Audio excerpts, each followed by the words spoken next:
Satyabhama Institute of Science and Technology, Chennai. Satyabhama Institute of Science and Technology, Chennai. அகமதாபாத்தில் நடைபெற்ற போட்டியில் toss வென்ற சென்னை அணி பந்து வீச்சை தேர்வு செய்தது. அதன்படி முதலில் பேட்டிங் செய்த குஜராத் டைட்டன்ஸ் அணியில் தொடக்க ஆட்டக்காரர்களான கேப்டன் சுப்மன் கில் மற்றும் சாய் சுதர்சன் அதிரடியாக விளையாடி இருவரும் சதம் அடித்து அசத்தினர். இந்த ஜோடியை பிரிக்க முடியாமல் சென்னை அணி பவுலர்கள் திணற கடைசி நேரத்தில் துஷார் தேஷ்பாண்டேவின் பந்து வீச்சில் இருவரும் வீழ்ந்தனர்.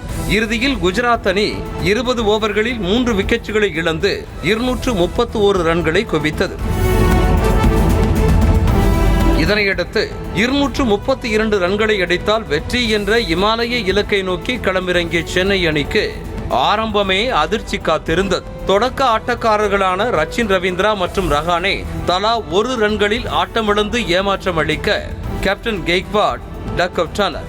பின்னர் டேரில் மிச்சல், மொயின் அலி ஆகிய இருவரும் அணியை சரிவில் இருந்து மீட்டு நம்பிக்கை அளித்தாலும் டேரில் மிச்சல் 63 ரன்களிலும் நூர் அகமது ஓவரில் ஹாட்ரிக் சிக்சர்களை பறக்கவிட்டு அரை சதம் அடித்த மொயின் அலி 56 ரன்களிலும் ஆட்டமிழந்தார். சிறிது நேரம் அதிரடி காட்டிய சிவம் துபே 21 ரன்களில் ஆட்டமிழக்க ஜடேஜாவும் 18 ரன்களில் வெளியேற கடைசி கட்டத்தில் அதிரடியாக விளையாடிய MS தோனி 26 ரன்களை அடித்தார். முடிவில் சென்னை அணி 20 ஓவர்கள் முடிவில் 8 விக்கெட்டுகளை இழந்து 196 ரன்களை மட்டுமே எடுத்தது. இதன் மூலம் 35 ரன்கள் வித்தியாசத்தில் சென்னை சூப்பர் கிங்ஸ் அணியை வீழ்த்தி குஜராத் டைட்டன்ஸ் அணி அபார வெற்றி பெற்றது.